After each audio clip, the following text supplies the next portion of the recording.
더마카와 함께 시선 집중의 문을 열겠습니다. 어서 오세요.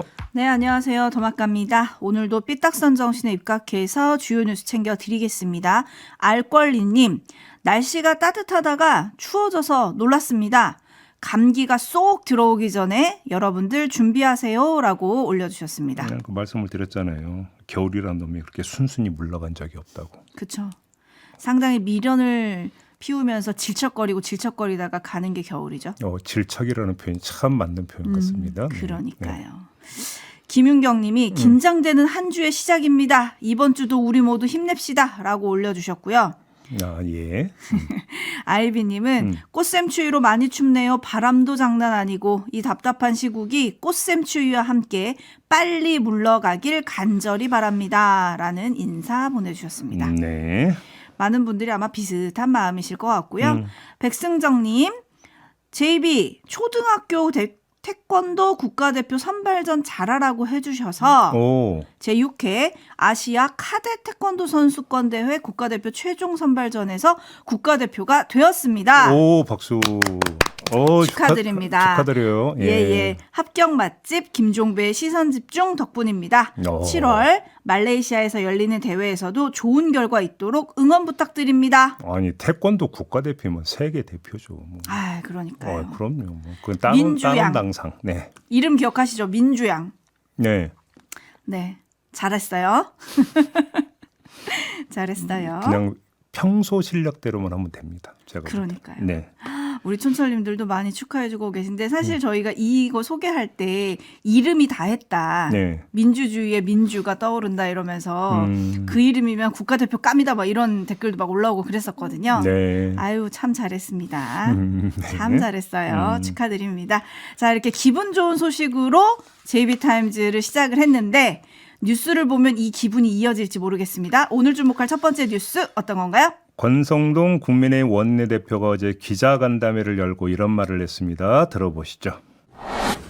저도 탄핵 심판 결과에 승복하겠다는 의사를 공개적으로 표시한 바가 있고 또 우리 권영세 비대위원장도 지난 13일 기자회견을 통해서 헌재 결과에 승복하겠다라고 밝힌 바가 있습니다. 그렇기 때문에 우리 당의 공식 입장은 헌재의 판단 결과에 승복하겠다는 것입니다. 대통령께서도 지난번 최종 변론 때 아마 그런 의사를 밝힌 것으로 저는 그렇게 알고 있습니다. 네, 여야 정치인들이 승복선언 요구를 했던데 여기에 대한 응답인 겁니까? 그 질문에 대한 대답은 일단 유보하고요. 먼저 이걸 짚어봅시다. 자, 당의 공식 입장이라고 했으니까 국민의힘 입장에서 한번 봅시다. 승복의 반대, 불복의 방법이 뭘까요? 탄핵 기각이라면 승복이고 불복이고 따질 이유도 없겠죠. 국민의힘 입장에서는. 그렇죠? 자, 경우의 수는 딱 하나. 탄핵 인용 결정이 내려져서 조기 대선이 치러지는 경우에 대한 국민의힘 입장 아니겠습니까? 간단히 그러니까 정리를 하면 이 경우에서 국민의힘의 불복 방법이 뭐겠습니까? 제 짧은 머리로 아무리 돌려봐도 이거밖에 없던데요. 조기 대선 보이콧. 근데 이럴 가능성이 있겠습니까? 제로라고 봐야 되는 거 아니겠습니까? 이미 예비 주자들이 몸을 풀어오고 있지 않았습니까? 이건 조기 대선에 참여하겠다라는 거고 결과적으로는 헌재 결정에 승복하는 것이 되는 거잖아요. 자, 그럼 왜? 그럼에도 불구하고 국민의힘 내외부에서 승복선언을 요구한 걸까? 이걸 짚어야 된다는 겁니다. 그 이유는 절차적 측면 외에 다른 측면이 있기 때문인데요. 바로 아스팔트 위에서의 승복 문제. 이게 걸려있기 때문 아니겠습니까? 권성동 원내대표의 입장 표명에 대한 평가는 바로 이걸 기준으로 해야 하는데 자, 그러면 평가가 어떻게 나올 것이냐? 자, 논점을 이렇게 한번 좁혀봅시다. 어떻게 나오는데요? 아스팔트 위에서의 승복은 몇 개의 층위로 이루어질 수 있습니다. 첫째, 1단계 방법으로서의 경계가 있습니다. 아스팔트 극우들의 불복 정서를 자극하지 않도록 경계하고 조심하는 겁니다. 국민의힘 입장에서. 2단계 방법으로서의 설득이 있습니다. 아스팔트 극우들에게 대선 승리만이 진정한 탄핵 극복이라면서 극단적 행동을 하지 않도록 설득하는 것입니다. 마지막 단계로서의 손절이 있을 수 있습니다. 아스팔트 극우와 절연하면서 당 소속 의원들에게도 그들과의 손절을 요구하는 것입니다. 자, 그럼 권성동 원내대표의 어제 메시지는 이 중 어디에 해당이 되는 걸까? 자, 이걸 가늠하기 위해서 권성동 원내대표의 말을 추가로 조금만 더 들어봅시다. 제가 여러 경로를 통해 입수한 정보로는 한덕수 총리의 탄핵 사건은 이미 평의가 끝났다고 합니다. 선고를 질질 끌면 끌수록 온갖 소문과 억측이 나오게 되어 있고, 이는 대통령 탄핵 사건의 공정성마저 훼손하게 될 것입니다. 그런데 아직도 선고가 나오지 않았다는 것은 문영배 소장 대행의 정치적 판단의 산물인 것입니다. 문영배 대행이 정치적인 판단을 하면 할수록 문 대행의 행보와 결정 하나하나가 불신의 대상이 된다는 것을 명심하여야 합니다. 자, 권성동 원내대표의 논법은 간단히 말해서 문영배 소장 대행의 정치적인 판단, 더 노골적으로 표현하면 정치적 장난질에 의해서 한덕수 탄핵 심판과 윤석열 탄핵 심판의 공정성이 훼손되고 결국 불신의 대상이 된다, 이런 겁니다. 간단히 정리하면. 자, 그러면 이거는 국민의힘에서 아스팔트 극우, 아스팔트에서의 승복을 끌어내기 위한 3계층의 접근 방법 가운데 어디에 해당이 될까요? 어디에도 해당이 되질 않습니다. 오히려 1단계 방법, 뭡니까? 경계, 그것과 정반대에 해당이 되는 아스팔트 극우 자극 방법인 겁니다. 이거는. 그러니까 정리하면 권성동 원내대표는 형식적 승복 선언은 했을지 몰라도 내용적 승복 선언은 하지 않았다. 이렇게 정리하고 평가할 수밖에 없다라는 말씀입니다. 네, 촌철님들의 평가는 이렇습니다. 기억지읒님, 국민을 분열시켜놓고 이제 와서 승복을 말한다? 라고 물음표 찍어주셨는데 다 듣고 보니 이건 정말 승복선언인가 싶기는 하죠. 그리고 이승민님, 그러면 83명의 탄원서는 뭡니까? 저기 국민의힘 의원들이 헌재됐잖아요. 헌재 보낸 거 말씀하시는 네네, 거죠? 그거는 네. 뭐냐고 물어주신 거고요. 양경아님, 이번 주도 아니고 다음 주라는 말도 들리고 각하라는 말도 들리고 정말 한숨도 못 잤습니다. 이런 국민들이 있다는 거 네. 전해드리고, 금쪽은총님, 당연히 승복해야죠. 그런데 탄핵이 기각이 된다면 민주당은 승복할 수 있겠지만 국민의힘도 승복할 수 있을까요? 탄핵이 기각이면 당연히 승복하겠죠. 탄핵 기각이면 대통령직에 복무하는, 복귀하는 건데. 그러니까요. 탄핵 인용을 말씀하시는 거예요. 네, 그런 것 같아요. 근데 기각이라고 보내주셔서 예. 그렇게 읽어드렸고, 짱구님, 권성동 원내대표에게 이렇게 보내주셨습니다. 그냥 행동으로 보여주시면 될 것 같습니다. 그러니까요. 사실 이게 승복 선언을 해야 된다라고 하지만 뭐 그 박근혜 전 대통령 탄핵 때는 여야가 일찌감치 같이 승복 선언을 하긴 했더라고요. 근데 이게 사실 승복을 안 한다고 뭐 방법이 있는 겁니까? 아니, 받아들여야 되는 거잖아요. 아니, 그러니까 이런 거죠. 그러니까 아스팔트에서는 막 불복을 해서 예를 들어서 이제 뭐 탄핵이 인용이 된다고 쳐요. 뭐 아스팔트 위에서 막 불복을 하고 난리를 치는데 저희하고 상관없어요. 그냥 거기는 저희 몰라요. 이렇게 돼버리면 그게 또 승복이냐라는 얘기를 하는 거예요. 왜? 끊임없이 아스팔트 극우들을 자극을 해놓고 나서 그러는 것이 과연 책임 있게 승복하는 태도이냐, 저는 이걸 물어보는 건데, 그러니까요. 100번 1000번 양보해서 지나간 일은 그냥 다 후를 털어버린다 하더라도 승복할 요량이라면 지금부터 어떻게 해야 되는 건지를 저는 지금 묻고 있는 거거든요. 근데 왜 문영배 소장 대행이 뭐 정책 판단 운운하면서 불신 이런 얘기를 계속하면서 아스팔트 극우들을 왜 끊임없이 자극하고 있느냐? 그게 어떤 승복을 위한 몸풀기 차원으로 누가 이해할 수 있겠느냐? 이걸 되묻고 있는 겁니다. 간단히 이야기라면. 근데 한덕수 총리 탄핵 소추가 이미 평의가 끝났다고 한다. 이걸 어떻게 알았을까요? 그러니까 저도 그 얘기 하고 싶었는데요. 어떻게 알았을까요? 그러면 지금 문영배 소장 대행 말고 헌법재판소에서 누군가가 오히려 장난질 치고 있다는 얘기잖아요. 밖으로 흘리고 있다는 얘기니까. 그렇죠. 그 경로가 헌법재판소 내부 아니겠습니까? 그러면 그건 또 역으로 얘기하면 또 다른 불신의 대상으로 지금 만들고 있는 거잖아요. 헌재를. 그렇지 않습니까? 이리 봐도 그렇고 저리 봐도 그렇고 오히려 심리적 승복의 조건을 창출해가는 과정이 아니라 오히려 그걸 지금 더 꼬이게 만들고 있다. 이 점을 말씀을 드리고 있는 거예요. 네, 초롱님. 국민의힘 권성동 원내대표의 말은 제 귀에는 이렇게 들립니다. 기각 또는 각하일 때만 승복한다. 그래서 초롱님은 이런 주문을 해주셨네요. 인용일 때도 승복한다고 콕 집어서 승복선언 다시 해주세요. 네. 나올지 모르겠습니다. JB타임즈 다음 주목할 뉴스는요? 경호처로 가겠습니다. 지난 13일 징계위원회를 열어서 경호처 간부에 대한 해임 징계를 의결을 했다고 합니다. 자, 2차 체포영장 집행 전인 지난 1월 12일 간부회의가 열렸고요. 여기서 그 김성훈 경호처 차장이 체포영장 집행을 물리력을 동원해 막아라 이렇게 지시를 했는데 이 해당 간부가 그건 위법 소지가 크다고 하면서 반대를 했고 그러면서 오히려 김성훈 차장의 책임론을 거론을 했다고 합니다.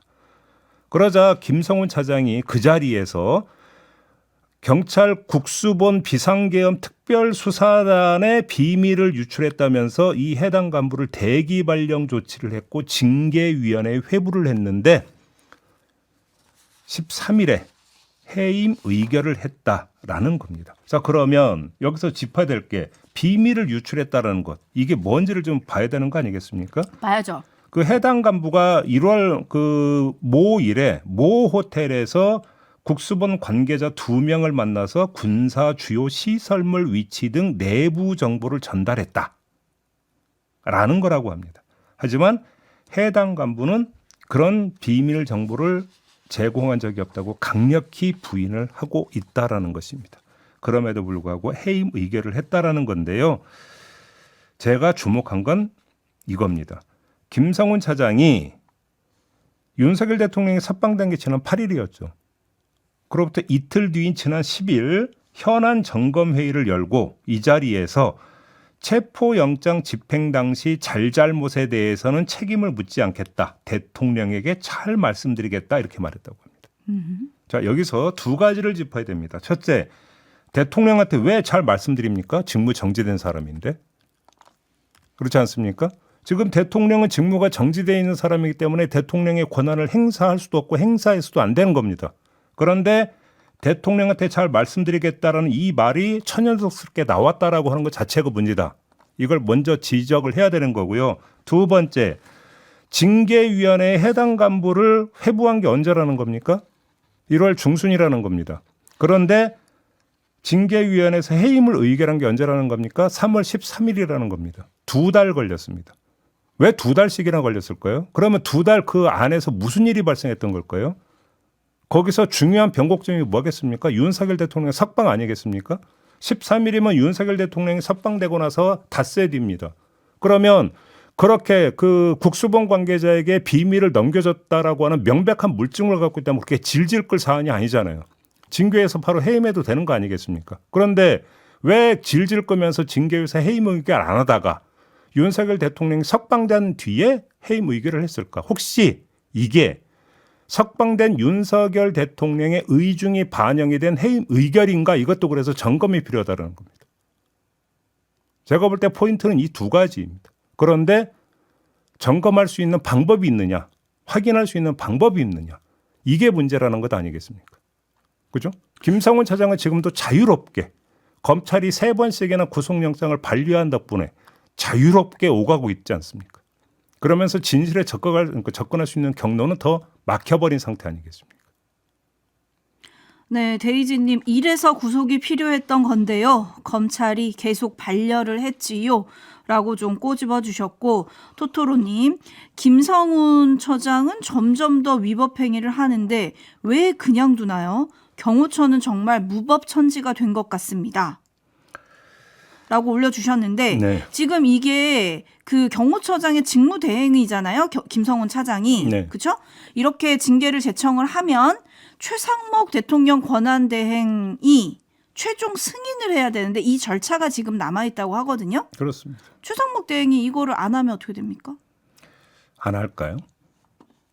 지금까지 최상목 대행이 어떤 길을 걸어왔는지 뭐 반추해 보세요. 안 할까요? 그건 알고는 있지만 그래도 이거는 조금 뭐 생각이 다를 수도 있지 않을까라는 일말의 기대? 변수는 그거겠죠. 네. 그래서 결재가 그러니까 최상목 대행한테 올라가기 전에 헌재 탄핵 선고가 내려지느냐 안 내려지느냐. 변수는 그거밖에 없는 거 아니겠습니까? 그러니까요. 김성훈 처장이 돌아온 뒤에 지금 경호처 내부에서 어떤 일이 벌어지고 있느냐, 경호처의 멀쩡한 직원들이 맘졸이고 있겠다라는 촌철님들의 글도 올라오고 있는데 네. 이것도 진짜 점검이 필요할 것 같습니다. 네. 네, JB타임즈 함께하고 계신데요. 다음 주목할 뉴스는 어떤 건가요? 스웨덴 예테보리 대학의 민주주의 다양성 연구소라고 있습니다. 아주 유명한 연구소인데요. 여기서 매년 민주주의 보고서를 발간하고 있는데 2025년도 보고서가 발간이 됐습니다. 대한민국이 기존의 자유민주주의보다 한 단계 아래인 선거민주주의 국가로 분류가 됐다고 합니다. 그럼 뭐가 다르냐? 선거민주주의는 자유롭고 공정한 다당제 선거, 만족스러운 수준의 참정권과 표현의 자유, 결사의 자유가 보장되는 체제를 말하고 여기서 한 단계 위인 자유민주주의는 여기에다가 행정부에 대한 사법적, 입법적 통제, 시민적 자유보호, 법 앞의 평등 보장이 추가돼야 되는데 거꾸로 이야기를 하면 지금 대한민국에서 행정부에 대한 사법적, 입법적 통제가 약화되고 있고 시민적 자유보호도 약화되고 있고 법 앞의 평등 보장도 약화되고 있다라고 판단을 했다는 얘기가 됩니다. 그러니까요. 그래서 이걸 요약을 하면 독재화가 진행 중인 나라다. 이렇게 또 소개가 되더라고요. 한국이 종합순위 41위를 기록을 했다고 하는데 여기서 특히 그 주목해야 되는 세부 지표가 있는데 심의적 지수라고 있는데 여기서는 48위가 나왔다고 합니다. 왜냐? 공공의 논의가 얼마나 포용적인지 정부가 야당과 다양성, 반대 의견을 얼마나 존중하는지 사실에 기반한 논쟁이 얼마나 잘 이루어지는지를 측정한 지표가 바로 심의적 지수라는 건데 여기서 점수가 안 좋으니까 종합순위보다도 더 낮은 48위가 나왔다는 겁니다. 그러니까 지금 대한민국 민주주의가 작동되는 제도에서 이게 지금 핵심적 문제가 된다. 민주주의 다양성 연구소에서는 이렇게 봤다. 이런 이야기가 되는 겁니다. 신원섭파님 이거 참 나라 망신입니다. 떠돌이헌터님 완전 충격이에요. 6692님 우리나라가 어쩌다 이렇게 됐나 가슴이 아픕니다. 한 소식만 더 전해드리겠습니다. 검찰이 지난 6일 이정섭 대전고검 검사를 주민등록법, 청탁금지법 위반 등등의 혐의로 불구속 기소하면서 공무상 비밀누설 혐의는 공수처로 이첩했다는 소식 전해드린 바 있습니다. 후속인데요.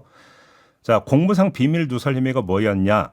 처가의 가사도우미 범죄 기록을 사적으로 조회해서 그 내용을 전달했다라는 혐의였는데 이걸 검찰이 판단을 안 하고 공수처로 넘긴 거거든요. 여기서 네. 주목할 점이 하나가 있습니다. 뭐죠? 공소시효인데요. 공무상 비밀누설 혐의의 공소시효는 5년이라고 하는데 자, 검찰이 범죄 기록을 조회해서 전달한 이정석 검사의 행위 시점을 언제로 봤냐면 2020년 3월 30일로 봤다고 합니다. 그러니까 올해 3월 30일이 되면 공소시효가 만료가 돼서 이 기한 넘기면 기소를 하고 싶어도 못한다라는 겁니다. 그러니까 더 간단히 이야기를 하면 무슨 이야기가 되는 겁니까? 이렇게 돼버리면 공소시효를 며칠 남기고 공수처로 넘겼다라는 겁니까? 한 달도 안 남기고 공수처로 넘겼다라는 겁니다. 이 얘기를 거꾸로 공수처 입장에서 보면 어떻게 되는 겁니까?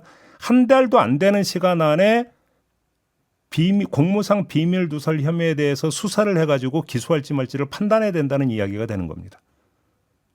자, 이 사례가 이번이 처음이 아닙니다. 사건 제보자에게 수사 자료를 그 사진 촬영해서 외부로 유출하게 한 전직 검사 박모 씨를 개인정보보호법 위반 등으로 기소를 하면서 공무상 비밀누설 혐의 부분은 공소시효 만료 2달을 남기고 공수처로 이첩한 적이 있어요, 검찰이. 그때는 2달이었는데 이번에는 한 달도 안 된다. 그럼 이거는 다분히 의도적인 것 아니냐라고 하는 추측이 얼마든지 가능한 거 아니겠습니까? 왜? 둘 다 검사다. 검사에 대해서 검찰이 공소시효를 코앞에 두고 공수처로 넘긴다. 뭐냐? 해봐 되나? 결국 이 모드로 공수처로 이첩한 걸로 해석할 수밖에 없는 것 아니냐라는 겁니다. 팔이 또 안으로 굽고 있다. 이런 얘기가 되는 거죠. 네, WH님 어떻게든 빼주겠다는 의지죠 라고 꼬집어 주셨고 바이음님은 왜 공소시효도 시간으로 따져야죠 좋은 말씀이시네요. 라고 네. 꼬집어 주셨습니다. 마무리하죠. 더마카 수고하셨습니다. 고맙습니다.